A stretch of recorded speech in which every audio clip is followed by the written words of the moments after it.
Lunes 10 de agosto de 2026. Tres mensajes del Evangelio de hoy, tomado del Evangelio de San Juan, capítulo 12, versículos del 24 al 26. En aquel tiempo dijo Jesús a sus discípulos: Os aseguro que si el grano de trigo no cae en tierra y muere, queda infecundo, pero si muere, da mucho fruto. El que se ama a sí mismo se pierde, y el que se aborrece a sí mismo en este mundo se guardará para la vida eterna. El que quiera servirme, que me siga, y donde esté yo, allí también estará mi servidor. A quien me sirva, el Padre lo premiará. Palabra del Señor, gloria a ti, Señor Jesús. Querida familia, venimos meditando a lo largo de las semanas el Evangelio de San Mateo, pero hoy tenemos el Evangelio de San Juan porque estamos celebrando una fiesta litúrgica bien especial, la fiesta de San Lorenzo, diácono y mártir. Un diácono tremendamente importante para la iglesia primitiva, y por eso el Evangelio de hoy nos presenta la necesidad de aprender a morir para dar vida. Fue precisamente lo que hizo el diácono Lorenzo. Vamos con tres mensajes de ese Evangelio. Primero, morir para vivir. Segundo, cuidado con el egocentrismo. Tercero, ¿te gustan los premios? Vamos con el primer punto, morir para vivir. Comienza el Evangelio diciendo lo siguiente: Os aseguro que si el grano de trigo no cae en tierra y muere, queda infecundo, pero si muere, da mucho fruto. Aquí el Señor está tomando un ejemplo de la naturaleza. Un grano de trigo que cae en tierra, se entierra y muere. Pero precisamente en ese proceso de enterrarse y de morir es que empieza a dar fruto. Y entonces el Señor establece un símil con lo que debemos hacer nosotros.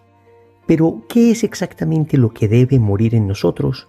La respuesta es muy clara: nuestra concupiscencia. Escúchame esta palabra, concupiscencia. Es una palabra que deberíamos aprendernos porque nos afecta bastante en la vida espiritual. El Catecismo de la Iglesia Católica define la concupiscencia como la inclinación desordenada que tenemos al placer, al poder y al tener después del pecado original. Procedo a explicar.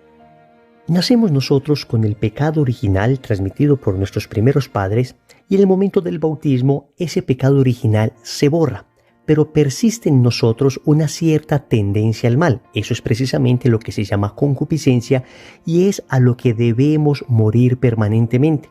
Y créanme que no debemos ser teólogos para darnos cuenta de esta realidad. Si analizamos un poco nuestros comportamientos, nuestras tendencias, nos daremos cuenta que desordenadamente nos inclinamos, por ejemplo, a la excesiva comodidad, a la búsqueda del placer, en ocasiones sexual de manera desordenada, al poder, a tener de alguna manera dominio sobre los demás, a no dejar que nadie me domine, sino más bien a sublevarme contra la autoridad, a buscar el dinero de manera enfermiza. ¿Ven? Podemos decir que todo se resume a la inclinación desordenada que tenemos hacia el placer, hacia el poder y hacia el tener. Y todos la tenemos y es una lucha permanente. Eso es lo que San Pablo llama el hombre viejo. Es decir, el hombre de las tendencias desordenadas que hay en nosotros que se opone al hombre nuevo, al hombre renacido en Cristo. El Señor nos dice que debemos morir entonces a todas estas concupiscencias, a todas estas inclinaciones desordenadas. La pregunta que se sigue es, entonces, ¿qué es lo que debe vivir en nosotros? Lo que debe vivir en nosotros es la gracia. Morimos al pecado, morimos a nuestras inclinaciones desordenadas para vivir a la vida de la gracia. Lo que debe vivir eternamente es nuestra alma. Cuando vivimos coherentemente nuestra fe, cuando nos esforzamos por estar en gracia de Dios, entonces estamos muriendo al pecado para vivir a la gracia. Pero no solamente vivimos nosotros, sino que buscamos que otros también tengan vida. Aquí se habla entonces del servicio, de la caridad, del amor, de la entrega. Alguna frase decía que el que no vive para servir, no sirve para vivir. Podríamos matizar esa frase, que es un poco radical, porque en realidad todo el mundo sirve para vivir, toda vez que todo el mundo tiene una dignidad intrínseca. Pero de alguna manera podríamos matizarla diciendo que el que no vive para servir no tiene una vida con sentido, no tiene una vida fructífera, no tiene una vida que se desgasta por el bien de los demás. Es como una vela que jamás se encendió, es como un zapato que jamás se usó, es como una ropa que nunca se estrenó. Las cosas están hechas para el servicio y el hombre está hecho para el amor. Cuando amamos, nos entregamos, nos desgastamos, y qué lindo llegar ante el trono de Dios con nuestras manos llenas de buenas obras, desgastados como una vela que se ha entregado completamente para dar luz. Qué triste sería llegar como una vela que jamás se encendió. No te estrenaste en esta vida, no te entregaste para nada, viviste solamente para ti y no viviste para los demás. Una vida desgastada en tus propios lujos, en tu propia vanidad, en tus propias cosas, una vida absolutamente egocéntrica. Y con esto vamos al segundo punto. Cuidado con el egocentrismo. ¿Y qué es esto del egocentrismo? La palabra latina ego significa yo. Entonces el egocentrismo es poner el yo en el centro. Y miren lo que dice Jesús: el que se ama a sí mismo se pierde, y el que se aborrece a sí mismo en este mundo se guardará para la vida eterna.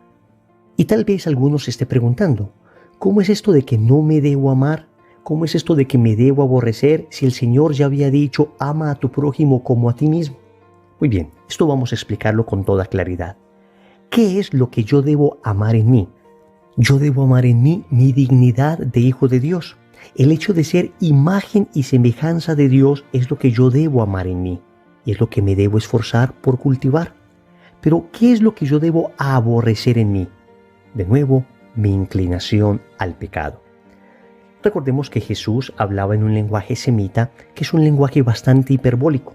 Es un lenguaje que de alguna manera radicaliza las palabras para ilustrar. Sé que la palabra aborrecimiento para nosotros es una palabra muy fuerte.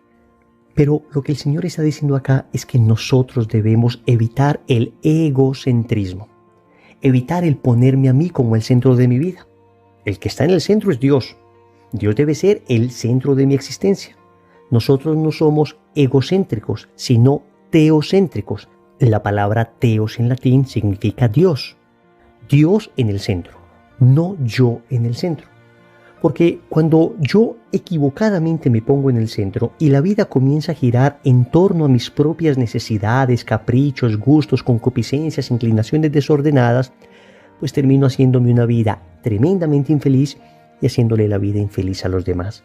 Pero cuando pongo a Dios en el centro, Dios va a protegerme, Dios va a amarme en realidad, Dios me va a enseñar cómo debo amarme a mí mismo y cómo debo amar a los demás.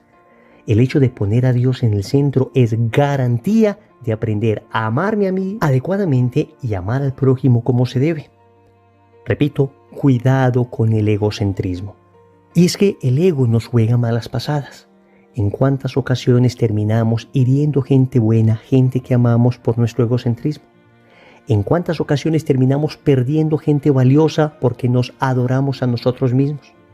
¿En cuántas ocasiones, por no tener la humildad de reconocer que fallamos, que nos equivocamos, por no tener la humildad de pedir perdón por ese ego tan elevado que manejamos, en cuántas ocasiones dañamos relaciones hermosas y terminamos perjudicando gente maravillosa? Cuidado con el egocentrismo. A esto se refiere el Señor cuando dice que debemos aborrecer en nosotros ese egocentrismo, esas inclinaciones desordenadas, ese egoísmo. Tercero, ¿te gustan los premios? Yo sé que la respuesta es sí, me gustan los premios. A mí también me gustan los premios. Y miren lo que dice el Señor: el que quiera servirme, que me siga, y donde esté yo, allí también estará mi servidor. A quien me sirva, el Padre lo premiará. Queridos amigos, el Evangelio de hoy nos está hablando de un premio. Pero el premio se conquista. El premio no simplemente se da, sino que se logra. Sabemos que Dios nos da gratuitamente la vida. Dios nos da gratuitamente su amor. Pero debemos esforzarnos nosotros por corresponder a ese amor. Debemos esforzarnos nosotros por recibir adecuadamente, por estar adecuadamente dispuestos a recibir ese amor. El premio que Dios promete no es algo. El premio es alguien. Óyeme bien, el premio que Dios te promete no es algo, porque las cosas pasan, las cosas nos llenan, las cosas se usan. El premio que Dios promete es alguien, y ese alguien es Él mismo, porque tu corazón está hecho para Él. Bien decía San Agustín, Nos has creado, Señor, para ti, y nuestro corazón estará inquieto mientras no descanse en ti. Entonces, el premio que Dios nos promete es poseerle eternamente. Y tal vez eso nos suena demasiado lejos. Tal vez pensamos, ¿tiene sentido tanto sacrificio, morir a nosotros mismos, la abnegación que esto me representa? ¿Tiene sentido todo esto para esperar una bienaventuranza que no sé si existe? Atentos, tenemos fe, tenemos certeza de que lo que Dios nos ha dicho es cierto. Pero déjame decirte algo más todavía. Aún en esta tierra se recibe el premio de servir al Señor. Obviamente de manera imperfecta. El premio se recibirá perfectamente cuando le poseamos a Él eternamente. Pero mira lo que dice el Señor en el Evangelio de San Marcos, capítulo 10, versículo 30. Pues aún con persecuciones, el que me sigue recibirá 100 veces más en la presente vida, en casas, hermanos, hermanas, hijos y campos, y en el mundo venidero, la vida eterna. Queridos amigos, cuidado con caer en la estrategia de Satanás que nos presenta la vida espiritual como solo renuncias, solo sacrificios, solo entrega, no se recibe nada, una vida amargada, pero te oculta el premio, el regalo, la plenitud en el corazón, la satisfacción de seguir al Señor, la alegría sobrenatural que inunda el alma que se ha entregado por completo a Cristo, la certeza absoluta de saber que hemos llegado a aquel que nuestro corazón anhelaba. El demonio te oculta todo esto. El demonio te esconde todas las bendiciones que produce la vida en el Espíritu. Te muestra solo los sacrificios, pero te oculta las bendiciones. Te muestra solo las renuncias, pero te oculta las gracias. No caigas en esa trampa, no caigas en esa trampa. La virtud ciertamente es un árbol de raíces amargas. Claro que hay renuncias, claro que hay sacrificios, pero es un árbol de frutos dulcísimos. Los frutos del seguimiento del Señor, los frutos de la vida de la virtud, los frutos de la gracia son dulces como ningún otro fruto existe sobre la tierra. Oremos. Amado Señor, te suplico la fuerza de tu Espíritu para poder morir a mí mismo, para morir a mis inclinaciones desordenadas, para morir al pecado, para morir al egoísmo, pero para vivir a la gracia, para vivir eternamente contigo. Yo solo no puedo, Señor. Si tú no estás conmigo, si no me envías tu Espíritu Santo, caeré desafortunadamente derrotado ante mi propia fragilidad. Por eso, Señor, no me abandones. Te necesito. También te quiero dar gracias por todas las bendiciones que has dado a mi vida, por tantas veces en que las renuncias me parecían fuertes, pero a cambio llenaste mi corazón con un gozo, una paz, un amor, una alegría que nunca antes había conocido y que nunca nada podrá superar. Señor, dame lo que me pides y pídeme lo que quieras. Amén. Recordemos entonces. Primero, morir para vivir. Segundo, cuidado con el egocentrismo.